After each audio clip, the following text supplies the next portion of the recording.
중국의 유명한 성경 교사인 워치만 리의 설교집에 이런 이야기가 나옵니다.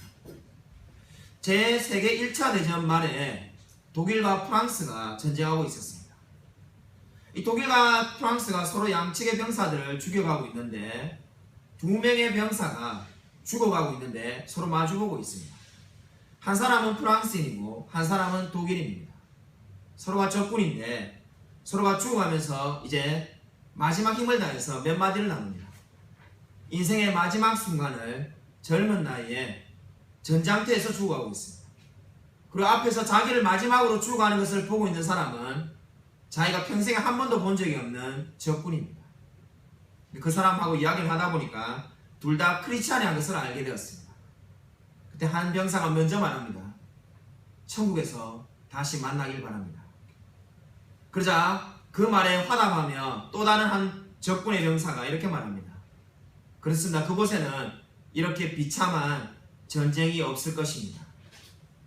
그리고 그 두 사람이 서로 손을 붙잡고 결국 죽음을 맞이하였습니다. 여러분, 워치만 리가 전하는 이 설교집에 있는 이 이야기가 여러분 어떤 의미로 여러분에게 다가옵니까? 여러분, 하나님을 믿는다는 것이 무엇이길래 평생에 한 번도 본 적이 없는 사람을 죽어가면서 마지막으로 보고 있는데 서로 천국에서 다시 보자면서 손을 붙잡고 죽게 되는 것일까요? 서로가 서로를 죽이던 전쟁을 하고 있었던 사람들인데 여러분 어떻게 그렇게 될 수가 있습니까? 여러분, 이것이 바로 신앙의 힘입니다. 하나님을 믿는다는 것이 무엇일까요? 여러분, 인생에 있어서 우리가 신앙을 가진다는 것이 어떤 의미로 여러분에게 다가오고 있습니까? 오늘 제3계명은 이렇게 말을 하고 있습니다. 여호와의 이름을 망령되이 부르지 말라. 우리가 교회를 다니는 분이라면 너무나 잘 알고 있는 10계명의 제3계명은 여호와의 이름을 망령되이 부르지 말라고 말을 하고 있습니다. 칼빈은 제3계명을 이렇게 해석하였습니다. 우리가 하나님에 대해서 무엇을 생각하든지 무엇을 말하든지 그의 이름의 장엄함에 따라 그의 뛰어나심을 나타내야 하며 그의 위엄을 높여야 한다. 칼빈이 이 3계명을 말하고 있는 바가 무엇입니까? 우리가 하나님에 대해서 무엇을 생각하든지 무엇을 말하든지 하나님의 이름을 높여야 된다는 겁니다.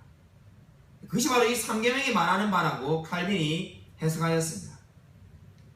한마디로 말해서 뭡니까? 저와 여러분이 오늘 이 예배당에 앉아있든지 아니면 집에 있든지 직장에 있든지 여러분이 무엇을 하고 있든지 간에 하나님을 높여야 되는 것이 저와 여러분에게 주어진 의무라고 제3계명은 말을 하고 있습니다.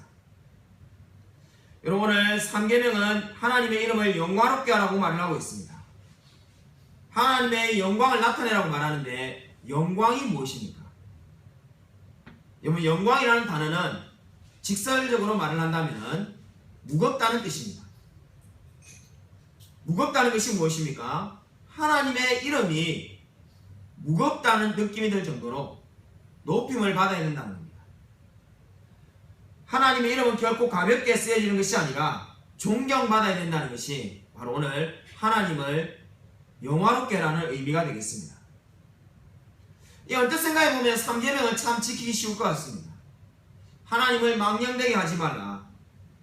우리가 영어를 보면은 영어에 제가 굳이 설교 시간이기 때문에 욕을 할 수 없으니까 영어에 우리가 예수님이라는 단어가 욕으로 사용되는 것을 여러분 잘 알 겁니다. 하나님이라는 단어도 욕으로 사용하죠. 굳이 제가 말하지 않아도 다들 알 겁니다. 헐리우드 영화를 보면은 그 말을 얼마나 많이 하는지 모릅니다. 우리가 하나님을 망령되게 일컫지 말라는 것이 마치 그러한 욕을 하지 말라는 걸로 우리가 생각할 수가 있습니다. 그러나 그렇다면 얼마나 이 명령이 지키기 쉽겠습니까? 그러나 그렇지가 않습니다. 오늘 이 명령은 그보다 훨씬 더 강력한 것을 저와 여러분에게 요구하고 있습니다.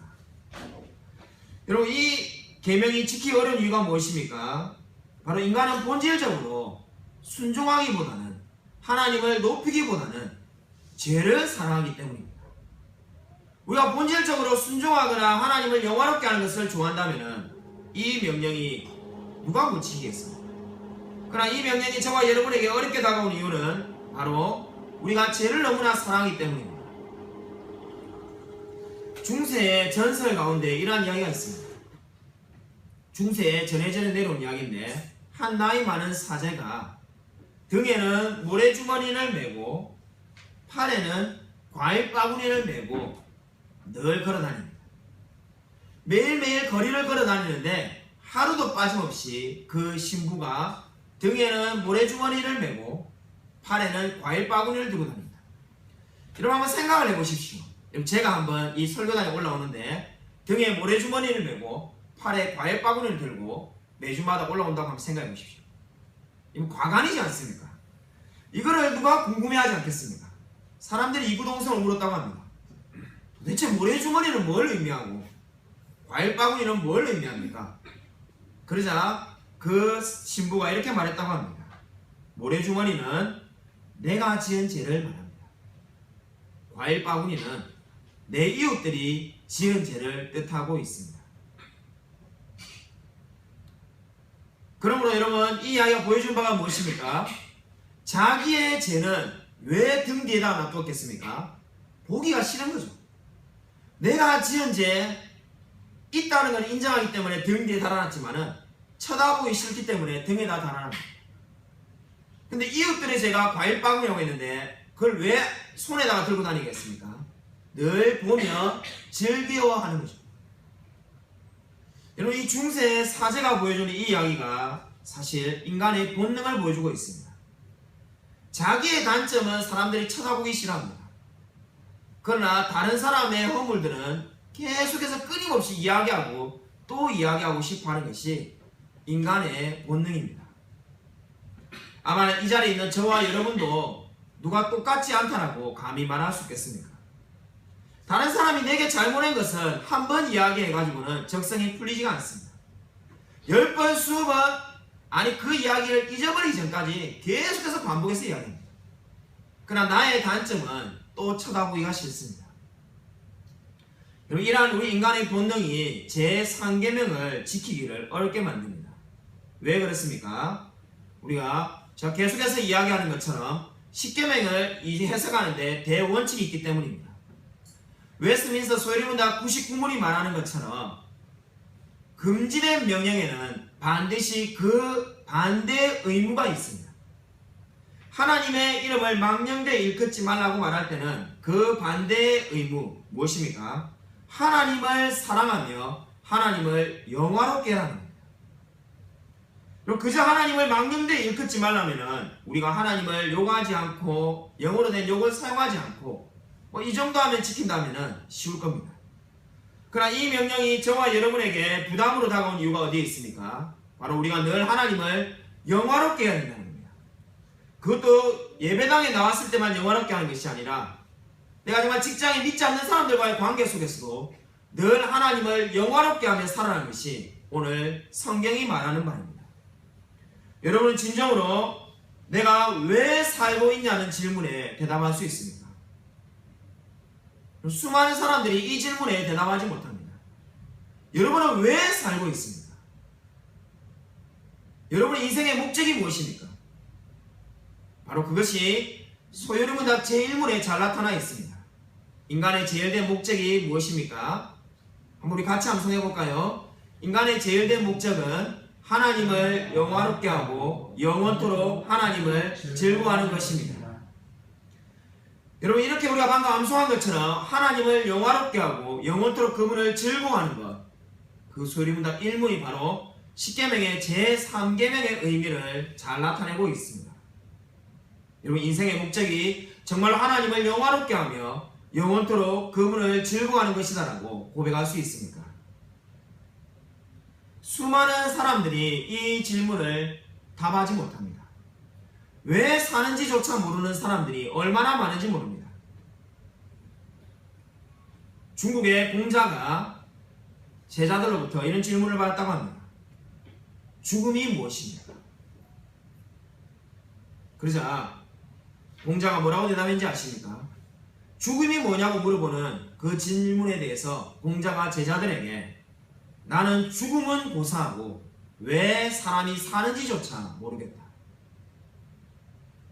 저 같은 사람은 공자의 책을 다 이해도 못합니다만은 적어도 우리 크리스찬이 공자보다도 더 하나 깨달은 것이 무엇입니까?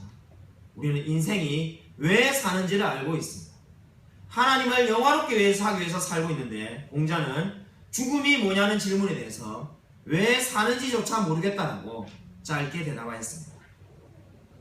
공자뿐만이 아닙니다. 일본의 곤도 코우라는 천태종을 만들었던 사람이 있습니다. 곤도 코우라는 사람이 인생에 있어서 이러한 질문을 역시 똑같이 들었다고 합니다. 인간이 죽으면 어떻게 됩니까? 그때 곤도 코우라는 그 천태종의 대가가 이렇게 대답했다고 합니다. 내가 그딴 것을 어떻게 알겠냐? 그런 질문은 바보라는 거라고. 인간이 죽으면 어떻게 되냐는 것에 대해서 불교의 천태종의 대가였던 일본의 곤도 코우가 내가 그딴 것을 어떻게 알겠냐는 겁니다. 그것은 바보들이야 질문하는 겁니다. 저와 여러분이 정말 하나님을 만났다면 우리는 대답을 가지고 있습니다. 하나님을 영화롭게 하기 위해서 이 세상을 살고 있고 죽으면은 영원히 하나님을 영화롭게 하며 그 하나님과 동행하는 것입니다. 여러분 오늘 3계명은 무엇을 말하고 있습니까? 바로 그 위대한 하나님을 믿으라고 이야기하고 있습니다. 여러분이 우리가 정말로 하나님을 믿는다면 어떻게 하라는 겁니까? 하나님을 망령되이 일컫지 말고 하나님을 영화롭게 하는데 자신의 인생을 드리라고 이야기하고 있습니다. 여러분 저와 여러분에게 하나님이 아무것도 해주지 않고 먼저 한번 헌신해보라는 것이 아닙니다. 먼저 뭔가를 요구해보시는 게 아닙니다. 하나님이 저와 여러분에게 뭘 행하셨습니까? 바로 이 여호와의 이름을 망령되지 말라는 그 이름에서 벌써 나타나고 있습니다. 여호와라는 이름의 뜻이 무엇입니까? 바로 구원이라는 뜻입니다. 저와 여러분에게 하나님이 먼저 구원을 베풀고 그 구원에 합당하게끔 이제 하나님을 높이라는 겁니다. 하나님이 저와 여러분에게 아무것도 해준 것이 없는데 하나님을 높이라는 것이 아니라 하나님이 죄와 사망으로 인하여 죽을 수밖에 없는 저와 여러분을 구원해 주시고 하나님을 영화롭게 하라고 말을 하고 있습니다. 여러분 구원이 무엇입니까? 여러분 하나님이 저와 여러분에게 행하신 것이 무엇인지 사도행전 16장 14절을 한번 찾아보겠습니다.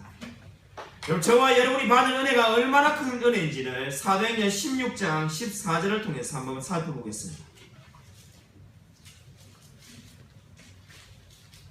신약성경 216면에 있습니다. 사도행전 16장 14절입니다.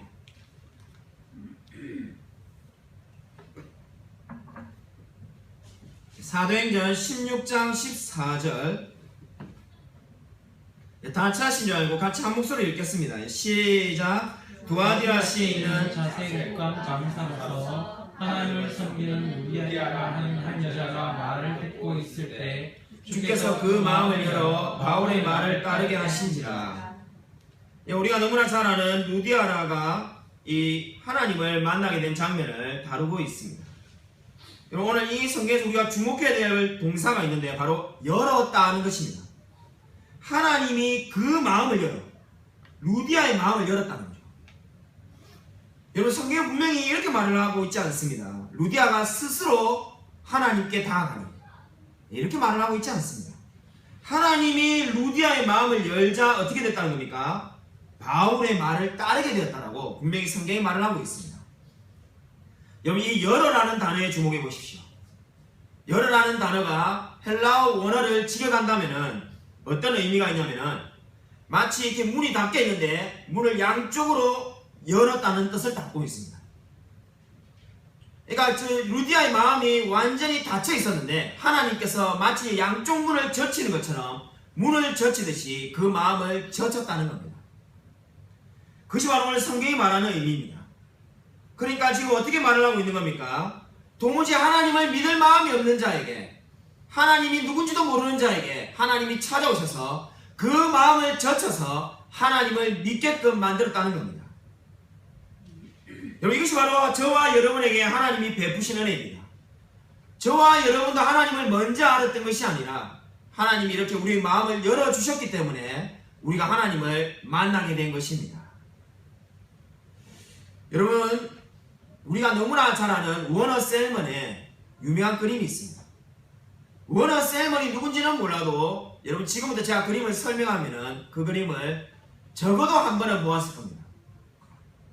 예수님이 문 밖에 있는데 어느 사람이 문 안에 있습니다. 근데 예수님이 그 문을 막 이렇게 애타게 두들기며 부르고 있습니다. 근데 그 그림을 아마 한 번쯤 봤을 겁니다. 우리 전도용어로 많이 쓰죠. 예수님이 문 밖에 서서 기다리노니. 근데 그 그림을 가만히 보면은 이 워너 셀먼이 굉장한 의미를 가지고 만들었는데 문고리가 어디에 달려 있습니까? 문고리가 예수님 편에 안 달려 있고 사람의 편에만 달려 있습니다. 그러니까 이 그림의 핵심은 그 문고리에 있습니다. 예, 여러분이 뭐 저게 인터넷에 구글에 검색하면은 워너 셀먼 치면은 그림이 바로 뜹니다. 영국에 소장되어 있다는데 이 워너 셀먼이 말하고 싶어하는 바는 무엇입니까? 이분이 그림을 통해서 말하고 싶어하는 바는 바로 문고리가 사람의 편에 있기 때문에 그 사람이 바로 죄인이 문을 열어주지 않는 이상은 하나님을 만날 수 없다는 겁니다. 그러니까 전도용어로 이 그림이 굉장히 많이 사용된 거죠. 당신이 하나님을 영접하지 않는 이상 거듭날 수가 없다. 주님을 만나라. 이렇게 많이 우리가 사용하였습니다. 그러나 사실상 그림 자체는 굉장히 은혜롭습니다만은 성경적이지 않습니다. 성경은 그 반대로 이야기하고 있습니다. 문고리가 사람의 편에 있기 때문에 예수님은 아무도 할 수 없는 것이 아니라 지금 하나님이 뭘 했다고 성경이 분명히 말하고 있습니까? 그 문을 열어젖혀서 저와 여러분을 죄와 사망의 늪에서 건져내셨다라고 성경이 분명히 말을 하고 있습니다. 여러분 이 열어라는 단어가 성경에 모두 사용된 것을 보면은 전부 다 하나님의 역사를 가리키고 있습니다. 하나님의 역사가 능동적으로 저와 여러분에게 찾아왔다는 것을 의미하고 있습니다. 여러분 이것이 바로 하나님이 저와 여러분에게 베푸신 은혜입니다. 여러분 제3계명을 하나님이 그냥 지키라는 것이 아니라 저와 여러분에게 놀라운 이 은혜를 베푸시고 저와 여러분의 마음의 문을 여시고 저와 여러분을 구원받게끔 하고 난 다음에 이제 하나님의 이름을 높이라고 제3계명을 주셨습니다. 여러분 이 놀라운 하나님의 은혜를 알고 있습니까? 유명한 존 뉴턴의 이야기입니다. 존 뉴턴이 아니라 만유인력의 법칙을 만든 아이작 뉴턴의 이야기입니다. 존 뉴턴은 어메이징 그레이스를 작곡한 사람이고 만유인력의 법칙을 만든 아이작 뉴턴의 이야기입니다. 아이작 뉴턴이 말년에 이제 건망증이 치매가 심해져 가지고 아무것도 기억하지 못하게 되었습니다. 친구가 찾아왔는데 친구가 뭔가 이야기를 하려고 하니까 대화가 아예 안 되는 게 아이작 뉴턴이 당신이 누군데 저에게 찾아왔습니까? 이렇게 말을 하는 겁니다.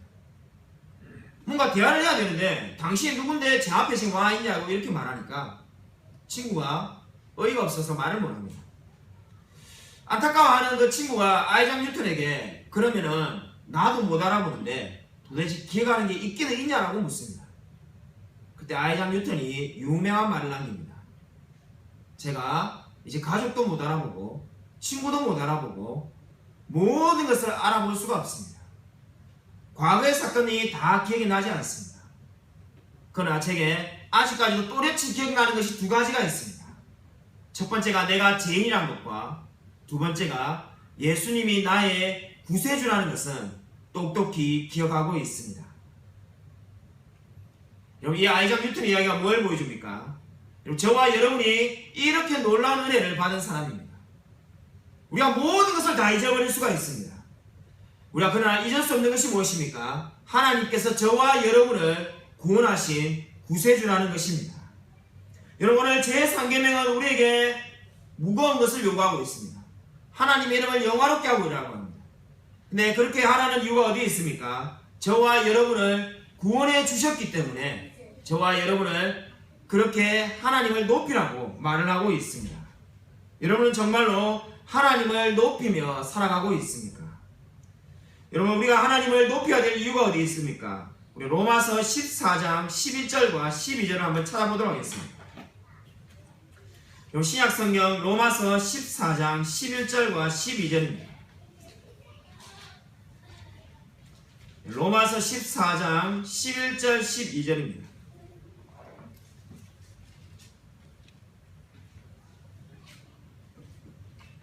신약성경 258면에 있습니다.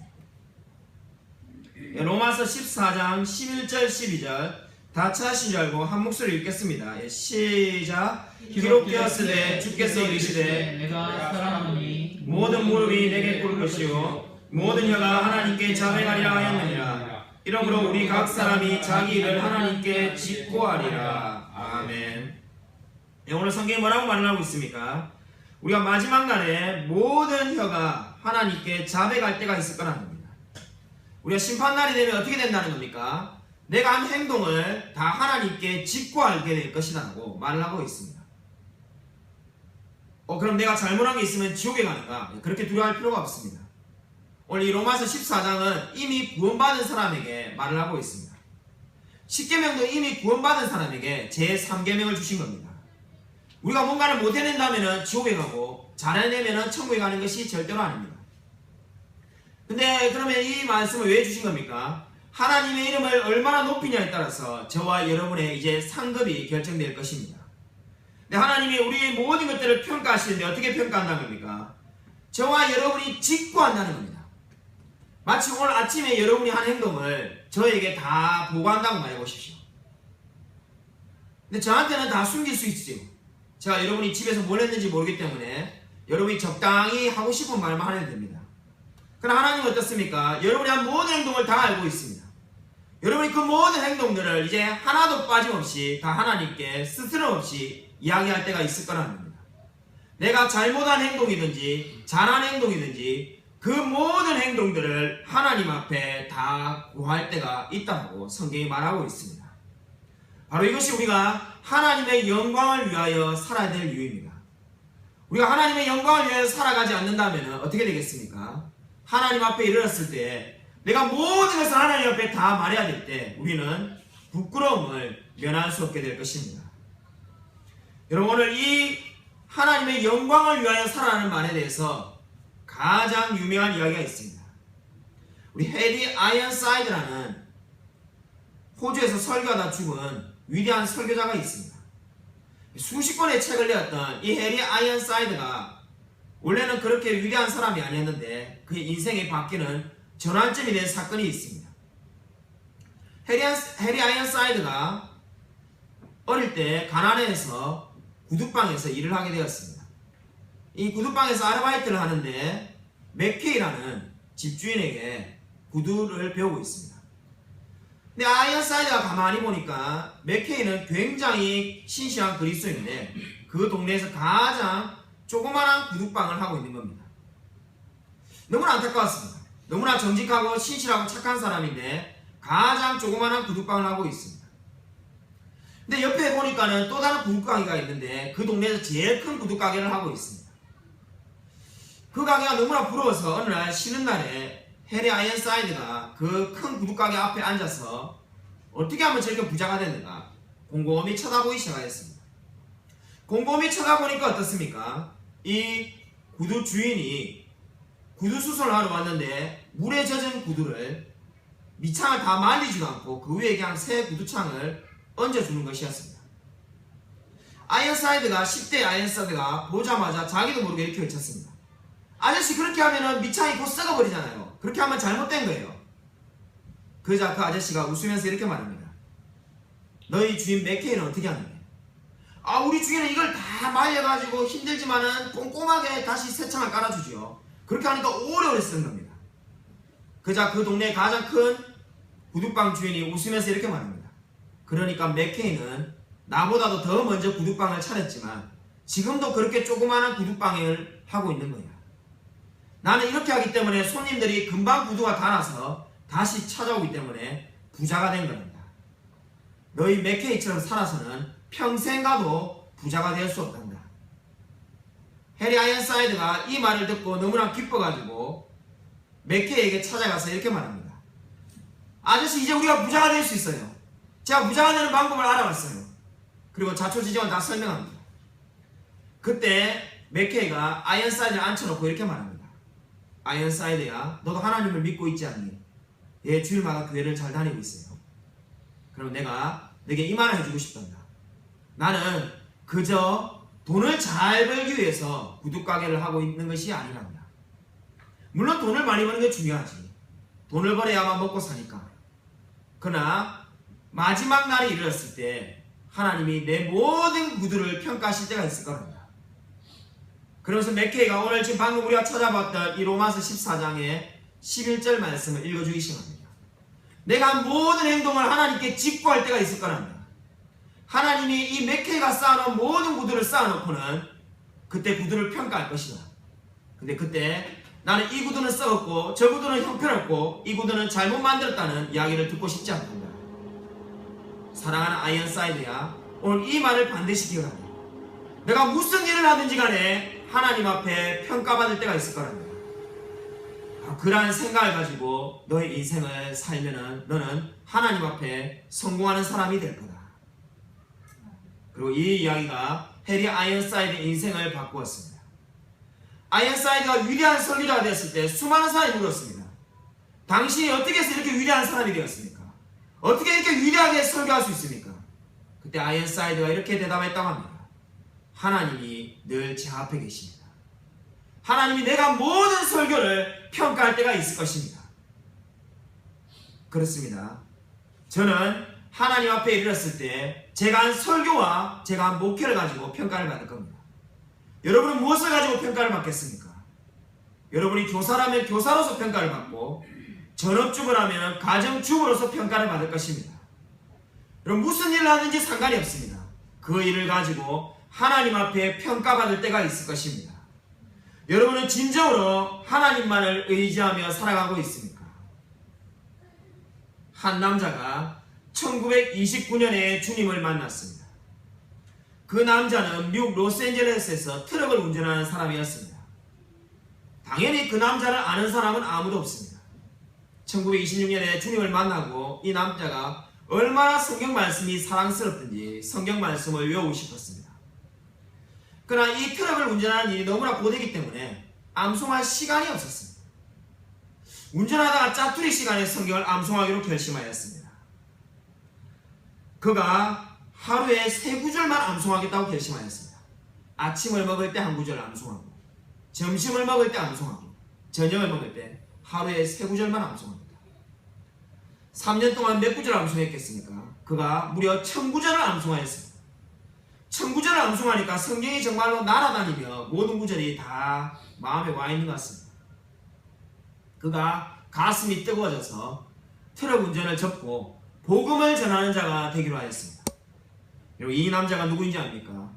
이 남자가 온 세상을 뒤흔들었던, 정말 지금도 우리에게 영향을 주고 있는 바로 내비게이터 선교회를 만들었던 도슨 트로트맨입니다. 그저 트럭 운전하는 평범한 사람이 어느 날 성경 암송을 하기로 결심하다가 내비게이터를 만들고 수많은 사람들을 하나님을 믿게끔 만들었습니다. 여러분, 여러분의 인생을 어떻게 살아가고 있습니까? 여러분 정말로 하나님만을 사랑해 보십시오. 하나님이 여러분의 인생을 책임지실 것입니다. 여러분, 내가 돈을 많이 모으겠다, 내가 출세하겠다, 성공하겠다 아둥바둥거리면은 여러분의 힘으로 살아갈 수 있습니다. 도슨 트로트맨처럼 하나님께 여러분의 인생을 드리십시오. 하나님이 여러분이 기대치 못한 마음으로, 아니 생각지도 못한 길로 여러분을 인도하실 것입니다. 여러분, 수많은 인생을 살아가는 방법론이 있습니다. 절대 원칙 3가지를 여러분에게 말씀을 드리고 설교를 마무리하고자 합니다. 오늘 하나님의 영광을 위해 살아가는 것이 제3계명이 말하는 바인데, 여러분 어떻게 하면 하나님의 영광을 위해 살아갈 수 있겠습니까? 우리 인생에 여러가지 다른 길이 있습니다. 그렇죠? 어떤 사람은 운전기사로 살아가고, 어떤 사람은 교사로 살아가고, 수많은 다른 길이 있습니다. 그러나 결코 변하지 않는 3가지 원칙을 여러분에게 전해드리고자 합니다. 돌아가신 김홍전 박사님이 결혼 그리고 가정이라는 책에서 말한 이야기입니다. 거기에 그 책에 보면은 3가지의 절대 원칙을 말을 하고 있습니다. 그 절대 원칙이 무엇입니까? 우리 인생을 어떻게 하면 하나님을 영화롭게 하며 살아가는가? 어떻게 하면 내가 하나님의 인도를 받을 수가 있는가? 첫 번째 원칙이 이 일은 주를 사랑하는 까닭에 하는가입니다. 지금 내가 하고 있는 일이 무엇이든지 간에 주님을 사랑하는 까닭에 하는가? 그러면 하시면 됩니다. 만약에 어떠한 사람이 남의 돈을 사기를 치기 위해서 고민을 하고 있다면 어떻습니까? 할 필요가 없는 거죠. 다른 사람을 손해보게 하게 하는 일이다. 아예 시작도 할 필요가 없습니다. 왜냐하면 주님이 그러한 일을 기뻐하지 않습니다. 주일날 교회에 나올 수 없는 직장으로 옮기려고 한다. 여러분 어떻습니까? 할 필요가 없는 거죠. 왜냐하면 이 일은 주를 사랑하는 까닭에 하는 게 아니지 않습니다. 첫 번째 절대 원칙입니다. 내가 뭔가 일을 시작하려고 할 때 이 일은 주를 사랑하는 까닭에 하는 다. 두 번째 원칙이 무엇입니까? 이 일을 하기에 내게 충분한 은사가 있는가. 그럼 제가 박지성 선수와 같은 축구 선수가 될 수가 없습니다. 은사가 없기 때문이죠. 여러분이 은사를 가지고 있는지를 점검해보고 그 일을 뛰어들면 됩니다. 여러분이 잘 못하는 것을 하나님이 시키지 않습니다. 운전을 못하는 자에게 운전기사가 되라고 하지 않습니다. 하나님이 여러분에게 뭔가를 시킬 때는 이미 여러분에게 은사를 주시고 그 일을 시작하게 합니다. 사업할 재능이 없는 사람에게 사업을 시키지 않습니다. 세 번째로 무엇입니까? 세 번째로 우리가 어떠한 일을 할 때 점검해 보아야 될 것은 이 일을 하기에 충분한 하나님의 인도와 나의 경험을 가지고 있는가. 우리가 뭔가 일을 시작한다면 하나님께서 그렇게 인도하신 경험과 여러 사람을 붙여준다든지 투자자가 와서 투자를 한다든지 이러한 경험이 있냐는 겁니다. 모든 일이 시작하려고 하는데 하나도 되는 게 없고 다 막히기만 하는데 그러한 일을 하나님이 시킬 턱이 없지 않습니까? 여러분 이 세 가지 원칙을 만드시게 하십시오. 여러분 하나님의 영광을 위해 살아난다는 말은 누가 못하겠습니까? 오늘 처음 교회 나온 사람도 하나님의 영광을 위해 살아난다는 말은 다 할 수 있습니다. 근데 저와 여러분에게 필요한 원칙이 무엇입니까? 어떻게 하면 하나님의 영광을 위해 살아가냐는 겁니다. 이 세 가지 원칙을 반드시 기억하십시오. 이 일은 주를 사랑하는 까닭에 하는가. 그리고 이 일을 하기에 충분한 은사를 내가 가지고 있는가. 세 번째로 나는 이 일을 하기에 충분히 많은 경험을 가지고 있는가.